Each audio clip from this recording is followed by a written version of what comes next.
Entonces, Ana Samboal, recogiendo el guante que nos lanzaba Antonio Jiménez, ¿quién es el fiscal Estampa y por qué se puede decir que en buena medida señala a Sánchez? No, y sin buena medida. Es uno de los fiscales que ha ido a denunciar la propuesta que le hizo Leire Díaz, según él. ¿Qué le dijo? Que tenía orden del presidente de limpiar todo sin límite, caiga quien caiga.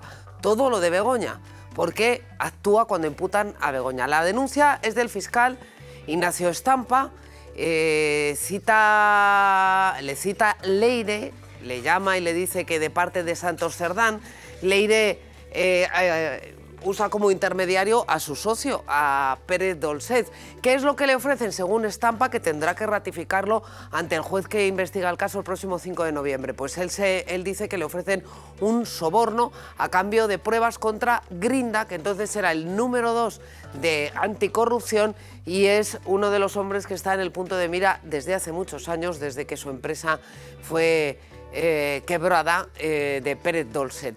También están en su punto de mira, según Estampa, el fiscal anticorrupción, el número 1 de la Fiscalía Anticorrupción, Luzón, y el juez García Castellón. Grinda es el tercero en discordia.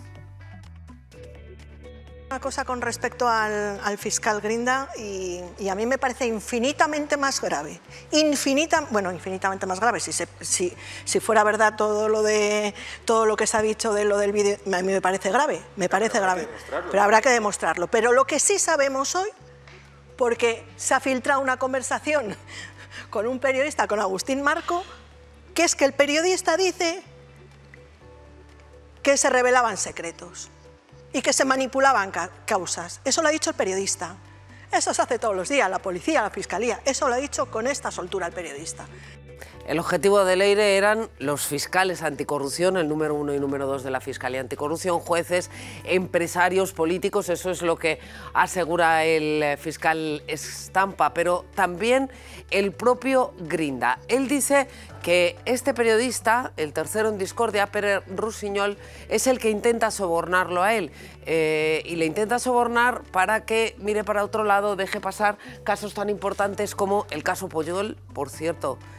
Todavía esperando vista oral, el caso del 3%, la presunta financiación irregular de Convergencia Democrática de Cataluña, el caso de la banca de Andorra, donde tenían sus cuentas la familia de Pujol, o el caso de Duro Felguera, otro de esos rescates raros como el de Air Europa. Anticorrupción, por supuesto, es la que investiga el entorno del presidente del gobierno, a Begoña Gómez, a David Sánchez y el Partido Socialista, es la que inicia el caso Koldo. El investigador que más ha llamado la atención, y por eso la conocimos, de Leire Díaz es el teniente coronel de la UCO, Antonio Balas. Pero una cosa a ti me interesa. Vamos a parar aquí un momento, porfa. Mira, yo soy de abreviar mucho esto. No necesito a todo el mundo ahora, ¿vale? No necesito a todo el mundo. Necesito a Balas. No es fundamental, Jorge. Fundamental. Es importante que esté documentado. Yo, con que haya 4 cosas documentadas, me vale. No hace falta que sean 250 de presunciones, ¿vale? Y una cosa te voy a decir. No, yo te voy a decir otra. Tengo una cosa, con una cosa que te dé ya está muerto. Pues perfecto, ya está, mejor todavía me lo pones. Balas es el hombre que entró en Servinavar, la empresa de Santos Cerdán. Ella es la que lleva la voz cantante en esa grabación que la descubrió ante el gran público en el despacho del abogado Jacobo Teijelo, en la que estaba también Pérez Dolcet y en la que había incluso, según el propio Pérez Dolcet, una persona del Centro Nacional de Inteligencia. Ella públicamente se declara como periodista de investigación, dice que por eso quiere saber todo eso. Lo dijo incluso en el Senado, aunque nunca ha publicado ningún libro ni ningún artículo de investigación. El juez Samarriego, que es el instructor de este caso, va a llamar a declarar el próximo 5 de noviembre a los fiscales Estampa y Grinda, que son los que han denunciado a Leire, y ellos aseguran que su actuación, y lo asume el juez, es delictiva, presuntamente, porque de momento está bajo investigación, continuada para desacreditar a la UCO y a la Guardia Civil. A ver, nivel político. ¿Qué tiene de nivel político? Esto os he contado un 0,1%. Les pone, digamos, ¿no? Trailer, son trailer, somos más trailer. A ver, una cosa. Aquí tenemos un problema y es el siguiente, ¿vale? No nos vamos a meter en lo que son los entramados, porque en los entramados hay 200.000 empresas y yo creo que no nos interesa eso. Interesa más saber de dónde viene esta génesis, claro. O sea, es decir, tú has sido víctima de la camorra, pero de la propia, de la camorra de la Guardia Civil, ¿vale? Que es así. O sea, que sabíamos que aquí había cosas, lo que pasa es que, claro, así verbalizadas son mucho más bestias de lo que... Sí. De lo que Horroroso, horroroso. Sí. Puedo contar muchas más. Ahora, ¿qué quieren? Claro, Juan, lo que dice la Fiscalía es que todo esto que nos ha contado Ana, en el fondo no era más que una estrategia que ella ejecuta, pero que no diseña. Claro. La Fiscalía lo que dice es, esto es un plan delictivo que lo que pretende es desacreditar a las personas, a las instituciones que están investigando los posibles casos de corrupción. Se entiende muy bien, ¿Claro? ¿verdad?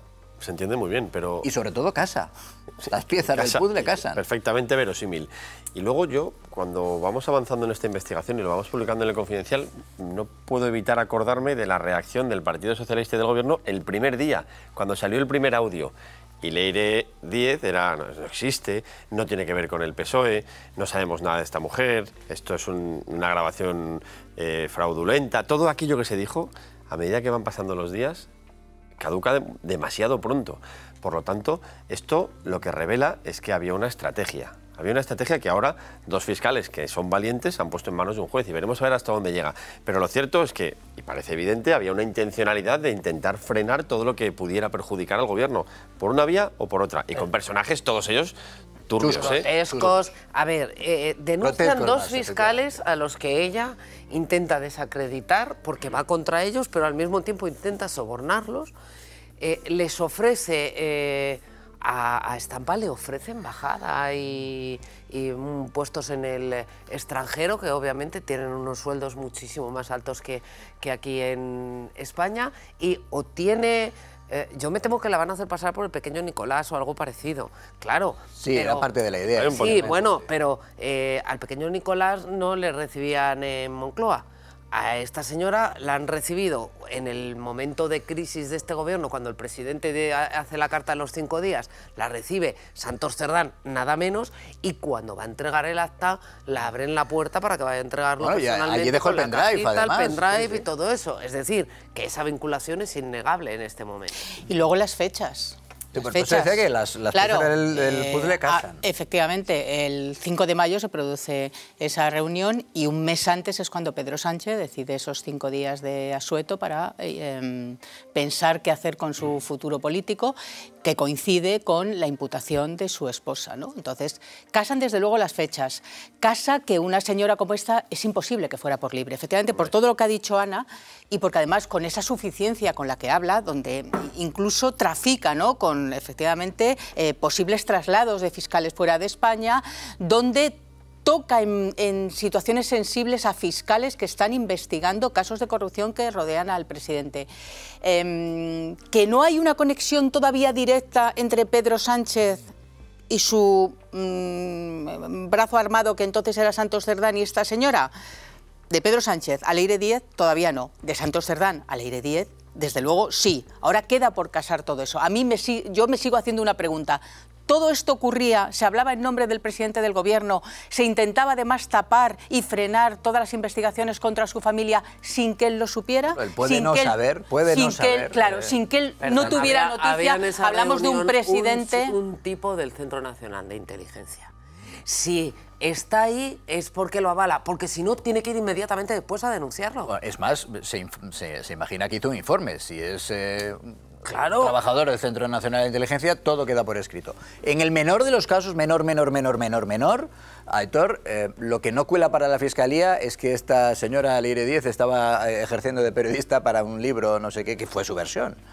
No, Yo no sé si estaba haciendo un libro o no, la verdad. Lo que sí parece claro es que Pérez Dolcet, que es un empresario que ha tenido muchos problemas judiciales en el pasado más o menos reciente, con conexiones con muchos políticos y otros muchos empresarios, puso mucho dinero encima de la mesa, parece, para desacreditar o para intentar atacar a quienes habían acabado con su carrera empresarial.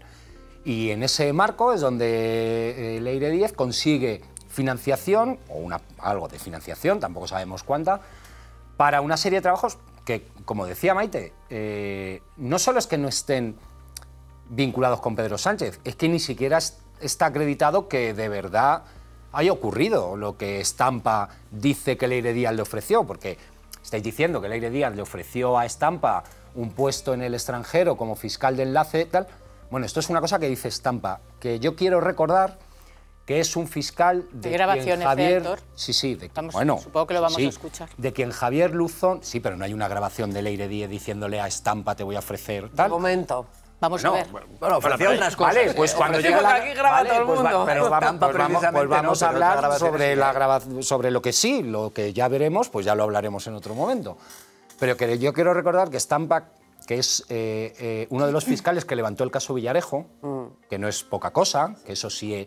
O sea, que de eso, ahí sí hay cloacas del Estado de verdad, el uso del Ministerio Interior para investigar a partidos políticos, inventar pruebas, difundirlas en medios de comunicación, etcétera, etcétera, y que se está que le das verosimilitud y crédito. No, se está juzgando en la Audiencia Nacional. Bien. Vamos, no es que le dé verosimilitud, sino que es que hay 17 piezas abiertas en la Audiencia Nacional. Estampa fue expulsado de la Fiscalía Anticorrupción y Javier Luzón, que no es precisamente amigo de este gobierno, dijo de él que era un fiscal indiscreto. Claro, por eso ellos le ofrecen rehabilitarle su imagen pública a cambio de pruebas contra los que en ese momento estaban al mando. Le ofrecen, no, Estampa dice que le ofrecen. Porque, bueno, porque nos vamos a creer a Estampa cuando se mete con el PP, pero no le vamos a creer cuando se mete con el PSOE, o le creemos siempre. No nos creemos a Estampa cuando se mete con el PP.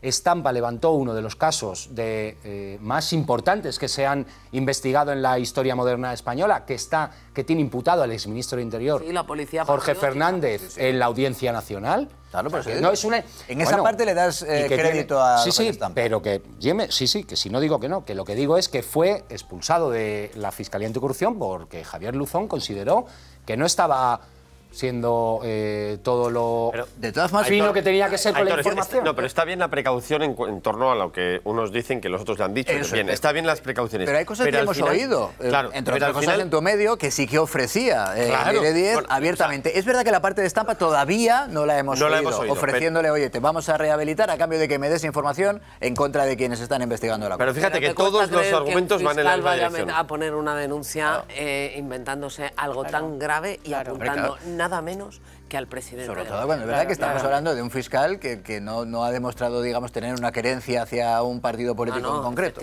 No, lo que yo quiero decir es que al final, a la espera de escuchar ese audio definitivo, pero hemos escuchado muchos otros, Leire Díez, ese personaje, aparece para sacar de cualquier debilidad de cualquier otro personaje un beneficio en aras de proteger a Pedro Sánchez, al final, en última instancia. Luego es verdad que hay que investigarlo y por supuesto hay que llegar hasta el final en los tribunales y por eso esta denuncia adquiere un interés periodístico absoluto, para mí máximo.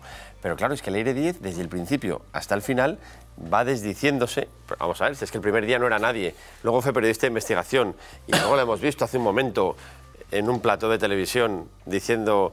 Reconociendo la gravedad de lo que a ella se le atribuye, luego dice, en el caso de que sea cierto, pero realmente, al final ella, sea o no sea cierto, su capacidad para influir, el hecho es que tenía una intencionalidad clara de influir en beneficio. Yo creo que ni tenía capacidad de influir porque no influyó ni lo más mínimo. O sea, no lo sabes. Y bueno, Aitor, vamos a ver. Bueno, que Leire Díez no es nadie en el Partido Socialista es algo que no se lo puede creer nadie. Yo no he dicho esa frase. Cuando es una señora. Ana, yo lo que he dicho es que no influyó ni en Estampa ni en todos los casos judiciales en los que estaba. Hay dos fiscales que no se dejaron corromper, según ellos, y por eso han ido a denunciar. Correcto. Lo que digo es que Leire Díez es alguien de cierta relevancia en la medida en que cuando Pedro Sánchez se convierte en presidente del gobierno, esta señora que había sido concejal en Cantabria se viene a Madrid, a Correos, a un puesto muy bien pagado, si mal no recuerdo, 250.000 o 245.000 euros en la empresa que preside nada menos que el exdirector de gabinete de Pedro Sánchez. Y la pone de directora de comunicación y después de Filatelia y demás.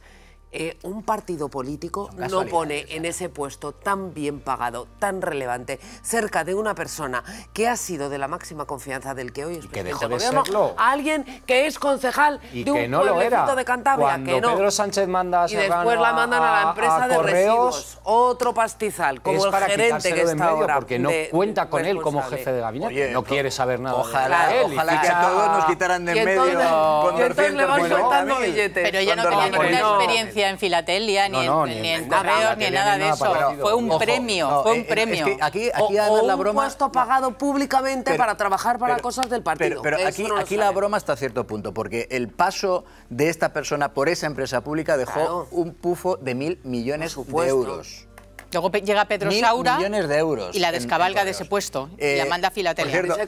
Es verdad que seguramente el plan, lo que el fiscal Estampa define como esa estrategia delictiva, es verdad que seguramente no combinó porque, entre otras cosas, tuvieron la mala suerte que apareció el Confidencial y destapó este asunto que inicialmente era un bulo y que ahora ya de momento está en una investigación. Y con un ataque brutal del Gobierno al Confidencial, que hoy mismo, ayer mismo, el ministro Puente atacó en redes una vez más al Confidencial. Una vez más. ¿Cómo os llamó a vosotros? Yo creo que ayer nos tocó panfleto. Pues nada. Que bueno, que casi que decir que tampoco es suave. Ya, lo que le faltaba. Insultos que son unos que pillasteis en un el ministro de Opinión, como decía María Rey, el ministro de Opinión nos llama panfleto. Bueno, ya dentro de cabe no está mal, podría ser peor. Pero bueno, es que estamos normalizando a un ministro insultando en medios, que es una cosa impresionante. Sobre todo por informaciones que luego el tiempo va dando la razón. Insultando en medios y a periodistas con nombres y apellidos. Bueno, eso también. Ayer hablábamos todavía es mucho más grave.